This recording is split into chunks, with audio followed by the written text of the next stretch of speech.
Alors, cette 8e édition des rencontres africaines d'efficacité énergétique ont été axées sur les relations entre économie circulaire et efficacité énergétique. Et donc ce sont deux sujets qui sont intimement liés, bien entendu, puisqu'il s'agit de l'efficacité dans l'utilisation des ressources, en ce qui concerne l'économie circulaire, rompre le mode linéaire et donc réutiliser les matériaux. Et en réutilisant les matériaux, bien entendu, on gagne en efficacité à la fois en termes énergétiques, mais en termes de matière. Et donc c'est le sujet qui nous occupe aujourd'hui dans le cadre de cette 8e édition des rencontres africaines. Il y aura bien entendu des présentations d'acteurs nationaux, leurs efforts, leurs expériences en matière d'économie circulaire, couplées ou pas d'ailleurs à l'efficacité énergétique. Mais également, on a un panel africain, puisque nous avons des représentants de l'Alliance africaine pour l'économie circulaire, du Ghana et d'autres, qui vont présenter également leurs expériences. Donc nous pensons que c'est très très utile qu'il y ait ce type d'échange qui permet de partager les expériences et de promouvoir l'efficacité énergétique et l'économie circulaire qui constituent, si vous voulez, les fondements d'une économie verte et durable, mais également inclusive. Bonjour, je m'appelle Jalal Chepchouk, je suis chargé des investissements en chef à la Banque africaine de développement et également aussi expert en efficacité énergétique. On est bien heureux de participer aujourd'hui à cet événement qui relie l'efficacité énergétique et l'économie circulaire, puisque ça fait partie aussi du développement durable, que aussi c'est la mission de la Banque africaine de développement. Bien sûr, l'efficacité énergétique n'est plus une priorité aujourd'hui, c'est même, je dirais, c'est une urgence et pour le développement, un développement durable et aussi réduire notre impact sur l'environnement.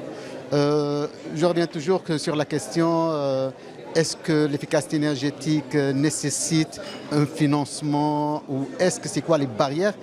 Bien sûr, on dirait toujours que le problème de l'efficacité énergétique, ce n'est pas un problème de financement, mais plutôt un problème de leadership et de réalisation. Donc c'est pour ça qu'on est en train de supporter tous les pays africains dans ce domaine-là, que ce soit prioriser l'efficacité énergétique comme une locomotive pour le développement durable, mais aussi les assister à travers des formations, à travers du training nécessaire pour mettre à niveau une priorité absolue de l'efficacité énergétique et assurer certainement un développement durable. Je tiens tout d'abord à remercier les organisateurs d'avoir organisé cet événement, les rencontres africaines, et principalement sur cette thématique qui est d'une importance capitale pour les années à venir. Comme vous le savez, nous sommes sous une forte pression à travers la consommation des ressources naturelles, des matières premières, de la consommation de l'individu et des populations. Cette population qui va devenir à peu près 10 milliards de personnes d'ici 2050 et qui s'accompagnera certainement avec un accroissement de cette pression. Donc il est temps de repenser notre manière de faire, de repenser notre production et notre mode de vie et l'économie circulaire est certainement une manière et un principe à intégrer au quotidien pour y parvenir. À travers déjà la préservation de nos ressources, une diminution de ce qu'on crée comme déchets et le recycler, in fine, créer de la valeur à partir de ce recyclage de déchets et créer un écosystème industriel à travers cette ressource secondaire. Le groupe est un acteur engagé dans cette vision et on a des objectifs ambitieux pour cela afin d'être le leader mondial de l'économie circulaire dans notre secteur d'activité et être une locomotive nationale pour le tissu industriel marocain. Le groupe OCP est conscient de cette problématique-là et il est un acteur engagé vers une transition vers l'économie circulaire en intégrant ce principe dans sa manière d'être au quotidien, son savoir-faire au quotidien, afin d'être le leader mondial dans son secteur d'activité, mais également une locomotive nationale pour le tissu industriel marocain. Bonjour, Aziz Elouer, donc business développement et stratégie, vice-président pour Schneider Electric, l'Afrique et les îles du monde.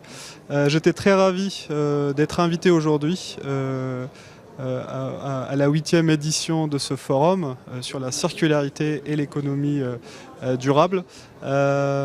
Nous, pour Schneider Electric, c'est vraiment une vocation et notre raison d'être aujourd'hui en termes de développement durable et de sustainability pour l'Afrique et aussi le Royaume du Maroc.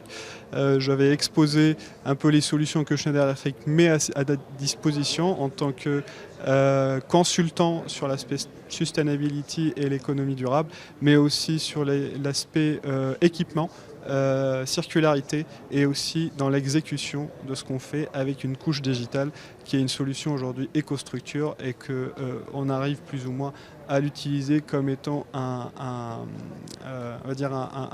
une solution très intéressante pour digitaliser, décarboner et atteindre nos fins en termes de net zéro. Merci à vous.